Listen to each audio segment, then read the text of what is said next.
what's going on everybody? It's ETA Prime back here again. Today we're going to be taking a look at an awesome little mini PC from Beelink. Now this one just released, but they're actually using the same case as some of the other ones that we've seen so far. But I gotta say, I think the APU they're using here is perfect for the form factor, and it's actually one of my favorites that's been released, because this is powered by the Ryzen 5 5600H instead of a U processor. And this runs at 35 watts right out of the box. The other ones ran at 25 watts out of the box, but with this we can actually get those higher clocks on the CPU and the GPU given that higher TDP out of this APU, and it does make for a powerful little chip.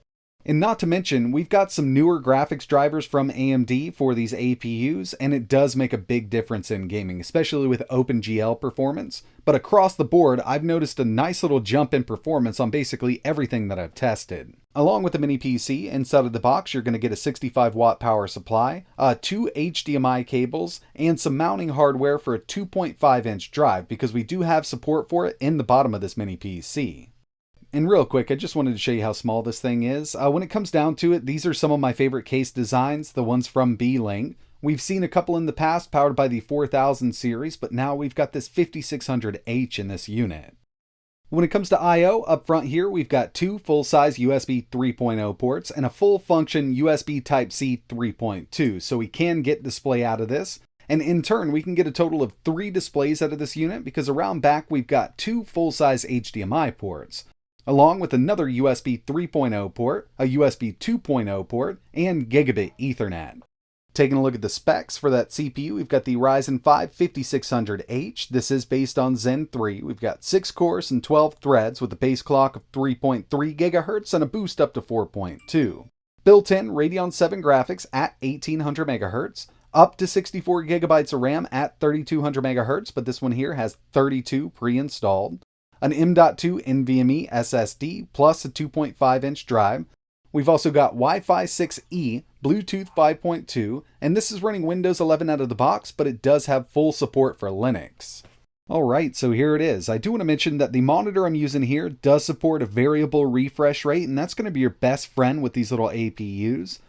I've noticed that even playing a game at 40 FPS on a variable refresh display feels a lot like 60 FPS on a regular display. It's going to eliminate any screen tearing, and it really does make the experience feel a lot smoother. So I've had a couple days to mess around with this. Really snappy little experience.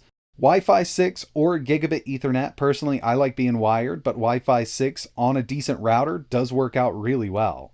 We'll just head over here to Beelink's website. Something like this for web browsing, email checking, document editing, even photo editing will work out. We've got plenty of power out of that 5600H. And this thing would work out great using it for everyday tasks, even 4K video playback, whether you want to stream it or run it from an internal or external drive. Here we have a YouTube video. This is 4K 60, and remember, we can actually connect 4 displays to this. We've got 2 full-size HDMIs around back and USB Type-C. So it'll do 3 4K displays at the same time. And on the initial load in with this video, we did have a couple drop frames. That's kind of normal. Even on my high-end gaming desktop, this happens. This video here is about 3200 frames, and we only dropped 9 out of all of those. That's something you'll never notice unless you have a frame counter on screen. And going into this, I was 100% sure that the 5600H would handle 4K video playback really well. Moving over to some benchmarks. First up, we've got Geekbench 5 coming in with a single core of 1386, multi 6429. Looking really good here on the single and the multi. Next up, we've got 3D Mark Night Raid, GPU benchmark. Total score with this one, 14,327. And finally, Firestrike with a 3,512. So yeah, I mean, this is definitely falling in line with the 5600H. We're working at max performance here with this little mini PC. But now it's time to test out some real-world gaming and emulation. And first on the list, SPiderman Remastered, 720p, low FSR set to performance. I was actually pretty impressed by how well it's running. Now we're not at 60, but with this variable refresh rate monitor here, it feels really good. We can get an average of 46 FPS out of this game, and it's definitely playable like this. Now I suspect we will be getting better performance with this game in the future. It's only been a few days as of making this video here that it's been on the market, so more optimizations to the game and driver optimizations from AMD will allow us to get better performance, but right now it is playable on this setup.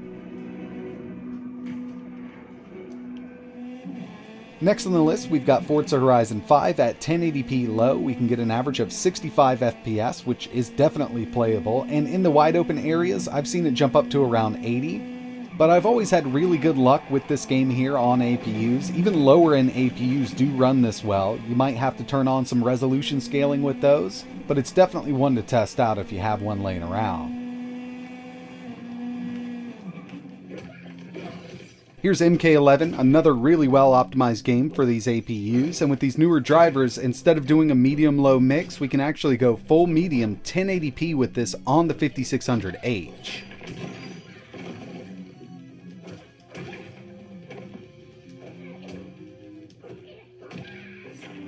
Moving over to The Witcher 3, 720p low, I got an average of 59 FPS. We're right there on the edge, and as you can see, it does fluctuate and dip down below 60, but it still feels really nice on the 5600H.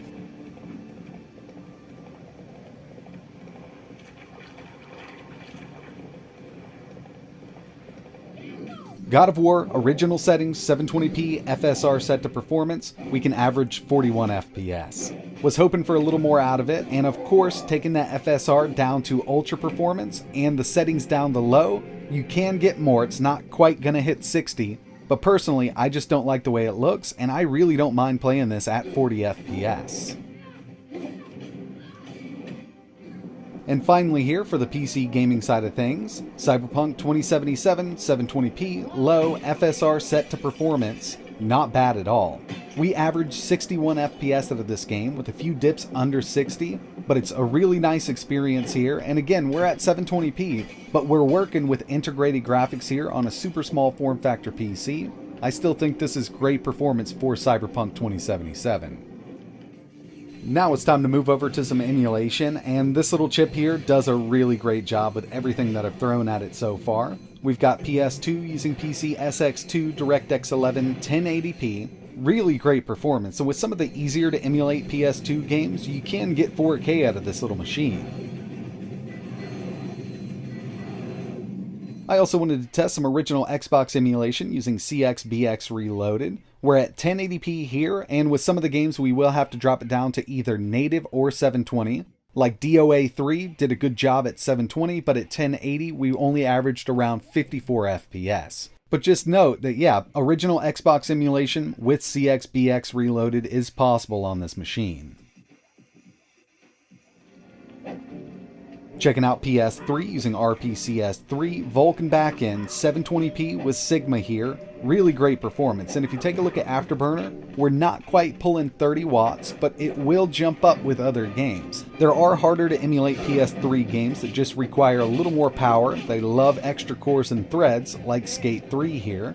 But with the 5600H, it is possible, and these are the highest temps that I saw out of this PC. We hit 91 with this one, but it's really stressing out that APU. With Sigma, we were under 30 watts, and with Skate 3, we're pulling on up over 40 with this one.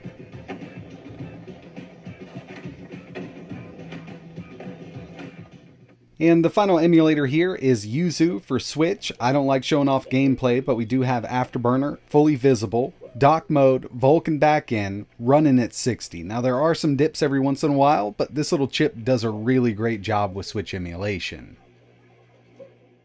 When it comes to measuring total system power consumption with these mini PCs, I always have this plugged into a kilowatt meter while I'm doing my test, and at idle this pulls 12 watts from the wall. Average gaming, it does jump up to 48.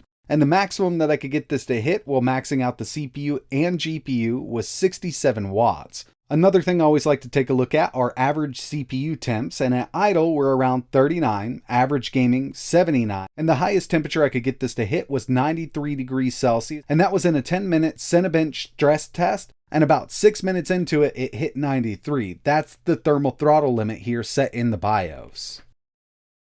Overall, really loving the performance this little thing puts out. I'm a huge fan of the H series, and putting something like the 5900H in here is kind of going to be out of the question due to the form factor and the cooling system. But I do think the 5600H is perfect for a form factor like this. And like I mentioned, I love the look of these Beelink PCs. It is constructed of metal. We can easily get into the bottom to add a 2.5-inch drive. We can swap out that RAM, M.2, and even the Wi-Fi card in here pretty easily with just 4 screws right there at the bottom. And when it comes to overall system performance, this is perfect for an everyday PC. We've got some decent gaming performance coming out of this thing. With the newer AAA stuff, we do have to drop it down to 720p, but with the right monitor and variable refresh rate, I think these games still look really, really good. And emulation is amazing on this little PC. So if you're interested in learning more, maybe picking one up, I will leave a few links in the description. One thing I'd love to do is install Linux on this and get some testing out of the way. So if you're interested in seeing that, let me know down below, and maybe think about hitting the subscribe button and turning on notifications so you know when I post the next one. But that's going to wrap it up for this one. And like always,